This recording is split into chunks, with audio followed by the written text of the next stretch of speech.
Welcome to another edition of Cybersecurity Divas Leadership Moments with Lendrell Downs. Today's edition is brought to you by Fortify Experts, a cybersecurity search and consulting firm that helps companies build high-performing security and risk teams. Now here's Lynn. Hello, everybody. My name is Lendrell Downs with Cybersecurity DIVAS, and I have Courtney Jackson on the line. Hi, Courtney. Can you tell me about yourself? Hi. Yes, I've been in IT 20 plus years. I am a cybersecurity expert and I own my own cybersecurity firm in Tampa, Florida, Paragon Cyber Solutions. All right. That's great. What made you go and get your own firm? Was there a reason why you went on your own? I had pretty much hit a ceiling in corporate America. I started out at the help desk and literally worked my way up to desktop support, system administrator, network engineer. I switched to security in 2008 and worked my way up there. So I was a chief security officer for a company in Maryland, a government contractor for several years, helped them grow that business. So I'm like, I can do this for myself. So when my family relocated to Florida, I figured that was the best time to go ahead and just go for it. Oh, that's good. So you said you've been in the 20 years, started on the help desk, just help desk, and education. Did you go out in information technology? What made you go help desk? So before help desk, I should say I started my IT career in the U.S. Navy. So I was active duty right out of high school, but I got out of the Navy and my first commercial job was help desk, transitioning from the Navy. So that was the first job I could get at that time. And it was like my foot in the door. And then from there, as I gained more knowledge, I do have my master's in information security and assurance and a bachelor's in business with IT management.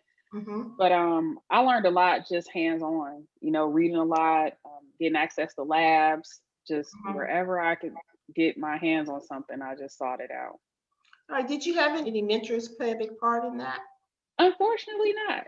I didn't. And that's why I provide mentorship now, because I wish I had. But at that time, I don't feel like cyber was really as big, so I didn't have any mentors. Okay, so you went from help desk, from networking into security. What piqued your interest in security? I used to want to be a lawyer when I was younger. And I actually had someone that I worked with that was in security. A job came up. He was like, have you ever thought about? I was like, no, what is it? What is cybersecurity? Or back then it was just information security. Like, what is that? So I shadowed him a little bit and I thought it was interesting. Okay. And I just gave it a shot. And my first job, I worked at a security operations center, which kind of gives you a broad exposure to a lot in security. So I got to see a lot of different things and I never looked back. That was back in 2008. Right. So IT 20 plus years, but security for over 12 years now. Okay, that's great. What would you consider your greatest challenge? Being a woman in IT, especially a woman of color. A lot of jobs I had, back then, I was either the only woman or one of few. Right. So I felt like I had to work 3 times as hard as my male counterparts, unfortunately, just because I was, a woman. What advice would you tell a woman go through all that? What would you tell a younger woman trying to get through into this area? Be strong, be confident. I think that's a big piece. Some of the women I've worked with as a mentor lack confidence in the workplace, kind of standing up as a woman in a room full of men, but that shouldn't matter. If you know your stuff, you know your stuff. So just be confident. Be confident. Yeah, I understand that one. What's the latest TV show you've been watched? Blind Spot. Hey. I love that show. I just found out about, and I don't binge watch a lot, but that show, I'm hooked. I think it's great. And it talks about a lot of hacking and security stuff, ironically, but action, cyber, I love it. Yeah, I understand that one. I know there's a glass ceiling, meaning this is a male-dominant field. And what advice would you tell a young woman how to maneuver this male-dominant role, other than being strong? Do you have a situation that you had to go through? Or advice-wise, I would say I've found that people that are most successful in this field have a strong IT foundation. Some people just try to jump into security. So I would say build a strong IT foundation, make sure that things are sinking in for you before you decide to progress and just kind of jump around and go to different areas. And then try to get hands-on experience, because being out in the real world doing this stuff is a lot different than what they teach you in the classroom. So Yes. even if you can work, a lot of people don't want to work for free, but if you can offer some support services at no cost, but if it gives you as a trade-off hands-on experience, I think it's worth it. Right. I totally agree with that one.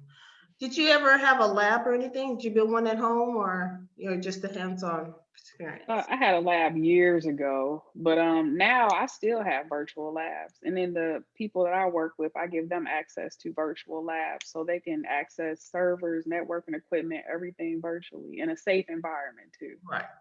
Okay, great. Actually, that's one of the advices I always tell people getting off, start working on build your own computer. Right. Yeah, exactly. What is your biggest concern in the state of cybersecurity today? Workforce development is critical. Kind of going back to what I said earlier about the point on education not being enough, in theory and in classroom. I think from what I've seen, there are a lot of people that lack true skills that they need to Mhm. excel in cyber. Right. Unfortunately, employers a lot of times don't want to give people the chance as they just get it. I met somebody who has a master's degree in cyber, but took her over 6 months to get a job because she didn't have hands-on experience. Yeah.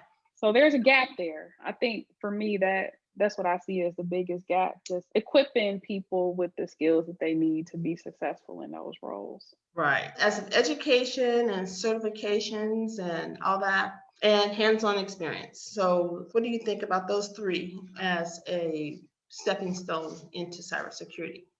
Yeah. I like that it's like you said, all three things. I don't think one in and of itself is enough. I mean, even if you have experience, you still should maybe pursue a certification. And if you have some Mhm. experience, or if you decide to get the cert, we'll get some hands-on experience to go with it. So I think they all work together. What would you say about employers out there, hiring these cybersecurity professionals, from entry level to the senior level? I know there's a gap. And like I said, I'm a recruiter, so I deal with that all the time. And you're out there as your own company. What do you see these employers need to start looking at more? So not just the certification or whatever. I think to be successful in cyber, there are some soft skills that are required. I would say communication is big, right? Because oftentimes your audience changes. So you need to be able to tell them in layman's terms, what's going on. Right. Analytical skills are important. Mm-hmm. You have to be able to analyze threats and what's in front of you. So those are some of the soft skills that I think are important aside from the technical part. And where do you see the biggest opportunity to improve cybersecurity? I think with apprenticeship programs, my company was actually recently approved by the Florida State Department of Education for a cybersecurity apprenticeship program. Okay. So that actually brings people in, employers can hire people under that program. It's at a lower rate because they're training and you're training them, but by the end of the program, they're where they need to be skills wise and they're making a really good salary. So it's like a win-win for everybody.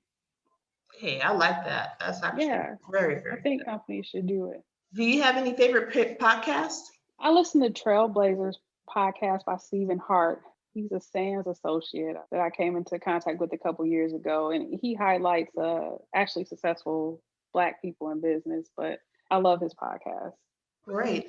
I'm going to have to listen to that. And you have any other things you want to kind of tell about yourself or what's going on here? Or you want to, I know we're part of Cybersecurity Divas, and you are one of those divas out there that has driven, you're inspirational, visionary, you take action in security. So with all that and said, do you have any other advice about our associate divas, divas coming up, anything else to get them where you are today? I would just say be open to learning any way that you can, whether it's you kind of obviously taking the initiative to seek out education, but then also reach out to people. LinkedIn is a great network. I know a huge network of people that are interested in mentoring people.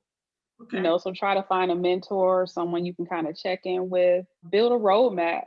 Where do you want to go? Where do you want to be 5 years from now? And then fill in the steps that you need to take to get there, which would be getting that hands-on experience, Right. building out that lab if you don't have one, Mm-hmm. connecting with a mentor, all those things. And just, I would say be patient, because I've had people reach out to me and ask for like overnight solutions and quick ways to get into cyber. And for me, I don't think there is one, not if you're going to be good at it, at anything. I don't think anyone's really an overnight rock star, so Hey, yeah. cyber is the same. I mean, it takes time and patience, but for people that are serious about it, they could really turn into a really lucrative career and a rewarding career. Yes, we can.